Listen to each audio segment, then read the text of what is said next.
And Shalom. We have to give all praise and all honors to Yahweh, Ba'ashem, Yahweh Shai, Ba'ashem, Rakak, Kwadash. Double honor to the apostles and elders of the great millstone that taught us this truth. Peace and salutations to the hopeful elects. Shalom. Welcome to today's lesson. I am your Hebrew Israelite brother, Mashaba, here in the city of Detroit. Welcome. Today's lesson is on Matthew chapter 10, verse 21. And the brother, and we're going straight off into it, and the brother shall deliver up the brother to death. Now, you know that one of the main things that Yahweh Shai specifies that we as brothers show love, brotherly love to one another. Okay, that be one of the things. It's a great thing for one brother to give his life for another brother. Okay, so but in this instance, what this here is talking about during the time of the siege. Okay, during the time of Jacob's troubles, when society shuts down, when there ain't no food in the grocery stores, no food in the convenience stores or gas stations or any of those different things, no vending machines nowhere, stocked with food and stuff, no food deliveries, no gasoline being distributed to the gas stations, no utilities, no lights, gas, natural gas for cooking and heating, all that gone, everything gone. A complete collapse of American society. The American dollar collapsed, not meaning anything. Terrorist attacks because of the sleeper cells. 10 or more states at once being attacked by 400 or 500 different guys all at once. The police stations being attacked by 20 or 50 guys all at once. A complete chaos. Complete chaos. That is the time when one brother shall be against another brother, shall deliver up. That means put to death. You see, one brother to another. It won't be no brotherly love during the time of Jacob's troubles, because even thy neighbor will be against thee. Okay. And the father, the child. You see, and the father, the child. Even the father's going to be trying to put the children to death. You see, and the children shall rise up against their parents. You see, and these things you're seeing now. You see, this one woman, a couple of women, they put their children inside the ovens, okay, and turned it on, and held the door closed while the children screamed and holler, being burnt alive, cooked.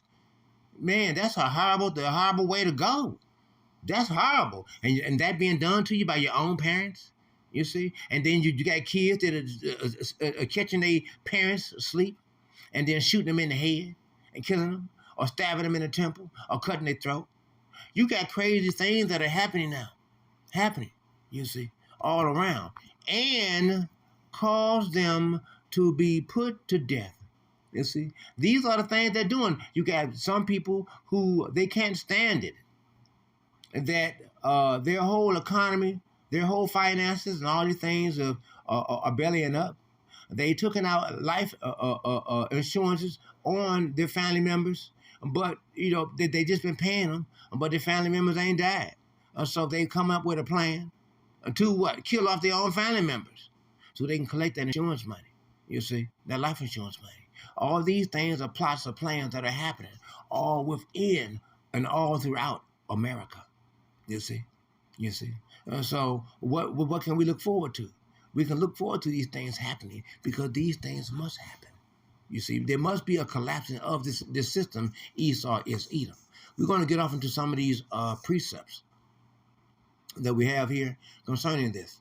Okay, and we're going to start off with Micah chapter. We're in the blue letter, of course, you know that. We're going to start off with Micah chapter 7, verse 5. Trust ye not in a friend. No, you can't. You can't, because even though King Solomon, even though he found one man out of 1,000 that he could trust, and not trust no woman out of all the total 1,000 of women, he couldn't find not one to trust. But one man, he found out of 1,000 men, he found one man that he can trust. But today's times is different. Okay, in today's time, during the time of Jacob's troubles, you're not going to be able to trust a friend. You're just simply not. Put ye not confidence in a guide, somebody that's leading you around. You trusting them to lead you around, and then especially with those of you who like to go as a tourist and go being a what they call it, a passport bro. A passport bro. Y'all be getting guides and people to guide y'all, to lead y'all here and there. Don't be trusting them guides. You key, okay? Okay, because they're going to lead you somewhere so you can be robbed and killed. Robbed, beat, raped, and killed. Okay? You don't want that, especially as we get closer to these times of trouble. Keep the doors of thy mouth from her that lieth in thy bosom. Now, what we're talking about here is, when you laying with a woman and she got her head laid on your chest and she rubbing your chest and rubbing your stomach, y'all may have just got through, having sex and everything. You're feeling all right, everything's good and everything, and y'all just talking and conversating.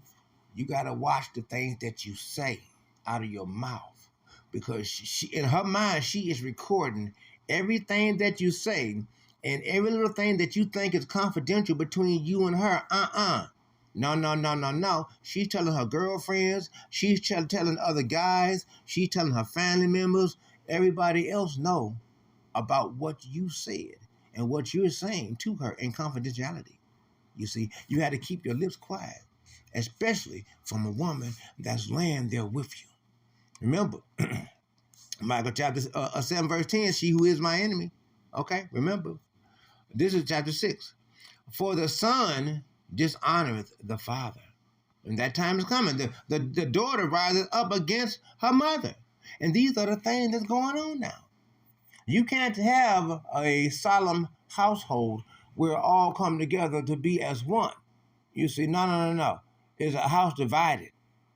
You see, in these times, people's houses are divided between, when you go down a street, any street, and to each house is a door. You open that door, it's a different world in each house. In each person's house, it's a different world. Okay, and the turmoil and trouble and hell that's going on in each house, the thickness of of the tension, you can feel it. You can feel it. You see, the daughter-in-law, okay, against her mother-in-law. Okay, a man's enemies are the men of his own house. You see that? You see that? Your enemies, especially if you're in the truth, okay, especially if you're in the truth, Sirach chapter 2, verse 1, my son, when you come to the Lord, prepare thyself for temptation. You got all kinds of different things going on, not just out on the street, temptation and different things, but also in your own home. You see, because in your own home, for many, especially you guys, those of us that's in the truth, you know, just like where I am, I'm dealing with the same thing. Our enemies are inside our homes. We have to watch what they say. Our phone calls, we can't just talk out loud on speaker no more. You know why? Because different people that's in your own home are listening to your conversations and they repeating everything that you're saying and trying to use your own words against you. You got to watch that. You got to watch that.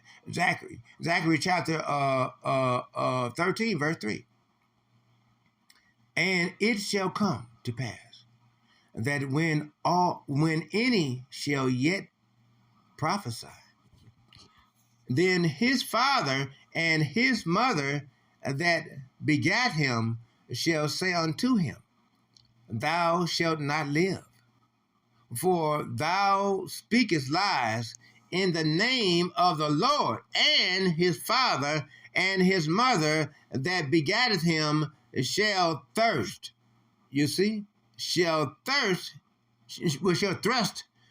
him through. Now, when he prophesied, now that's the way many of you are going through right now. whether you a false prophet or not. You in your own household, your own mother and father, and your own family members. You try to prophesy peace to preach this truth to them or to anybody. And they be your naysayers. Your own family members are your naysayers, the ones that speak it out against you. You see? And you got to watch it. You got to watch it because they will sabotage you. Your own family members, they'll put you down, throw you under the bus. Matthew chapter 10 verse 34. Think not that I am come to send peace on earth. No. I come not to send peace, but a sword. And that's what the Lord is bringing. He's bringing a sword unto every household. You're not going to be able to do what you want to do thinking that everybody's going to be in alliance with you in your household, thinking that every brother is going to be in alliance with you. No, it's not, because you have some brothers that have creeped in unawares.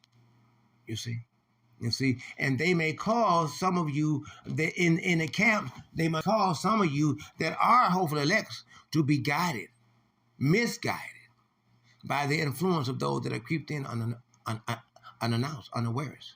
You see, so you have to be very careful. You have to be very careful. For this is verse 35. For I am come to set a man at variance against his father. You see, and the daughter against her mother, because these are the things that must be.